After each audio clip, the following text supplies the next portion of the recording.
What's cracking? It's your homie Ice Cube. Just wanted to address a few things. Everybody been checking out the internet. My man Katt Williams. First of all, I just want to say, we shot that movie over 20 years ago. So, people have different perspectives, and it's been a long time. I also want to say, every comedian that I've worked with, every comedian that I've put in a movie, I only put them in the movie because I thought they was funny. I thought they was perfect for the part. I tried to put them in a position to win. That's what it's all about, I look at from, Chris Tucker and Bernie Mac and Mike Epps, Katt Williams, Ricky Smiley, Michael Blackson, Cedric, Kevin Hart. All these guys I know are funny as hell. I didn't discover them. They were doing their stand-up or doing their thing, and I knew that they were great and that they could act, and that if I have an opportunity, I was gonna give them an opportunity. To me, that's what it's all about. As far as specific things, Katt was 100 on a few things. Most of what he was saying, a couple of things, I just want to clarify. When we bring in a new, comedian, we do have them try out for different roles. So Ricky did give Money Mike a shot. But when we saw him and, we kind of saw how he moved and how he was, auditioning, we decided that he would be a better, Santa Claus, which was, to me, the perfect casting. When we saw Mike, damn, I call him Money Mike. When we saw Katt, when I saw him, I just knew that he was perfect for Money Mike. And, Katt, said he wrote his role, which, the role was written, but he enhanced it. This is why Katt was so dope in the movie. Money Mike had a small role, about as big as the Santa Claus role, but when we start filming, he was giving us such magic that we kept expanding his role, giving him more to do because he was on point. When we shoot these movies,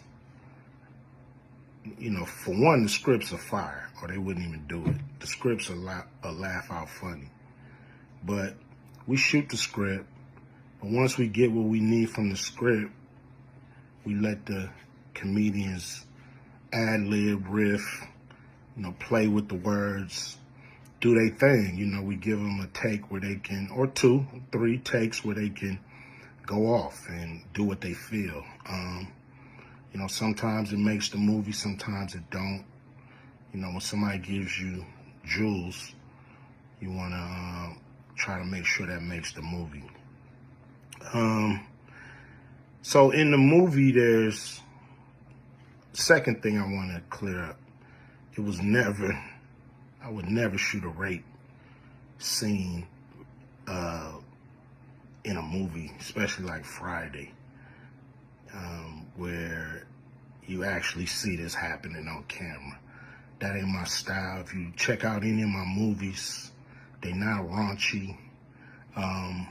We did a movie called Players Club where the subject matter was a little raunchy, but for the most part, even that, we left it to your imagination. So the only reason that kind of stuff was in the movie is because you have 3 villains in Friday After Next. You have Santa Claus stealing presents. You have Damon, just got out of prison, sweating. Craig and Dady for the rent money. And then you have Money Mike, a pimp that treats his woman,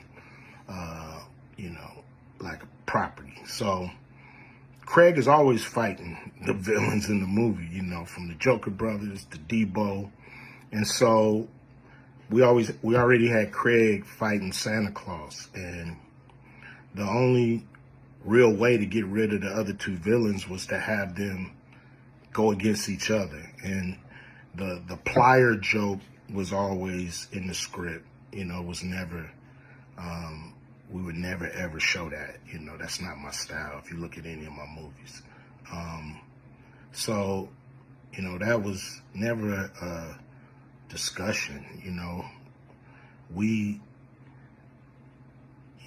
at that point in everybody's career, we would listen to a certain extent, but we wasn't gonna change the movie for any actor. We do what we feel, and if it was a rape scene, it would have been in the movie. There was no reason not to shoot it. But that's not my style. I don't even like that kind of shit in movies, on camera. And so, that was, to me, a little discrepancy there.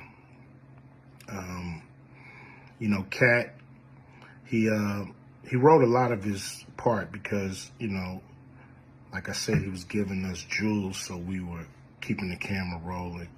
He was coming off the dome. He was coming prepared every day to steal the show. That was his mission. And, that's what he did, with the movie.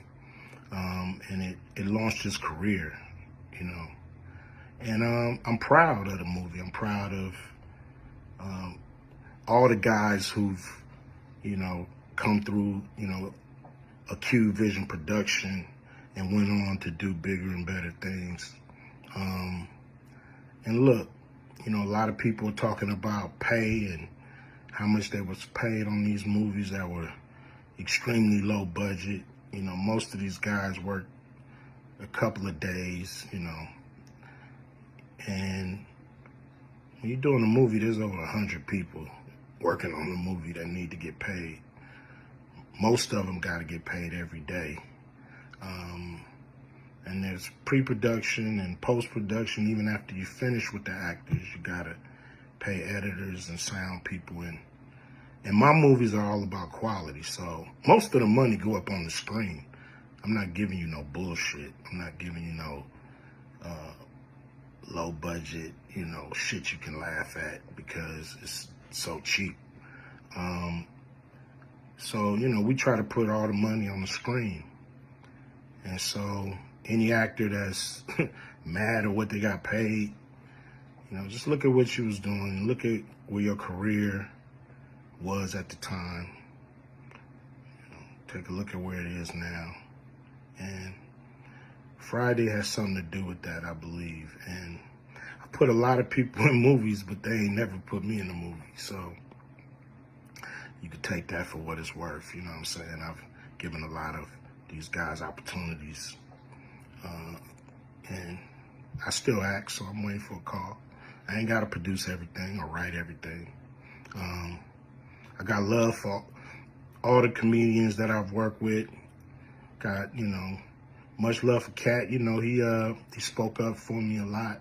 And I just wanted to be clear and clarify some things.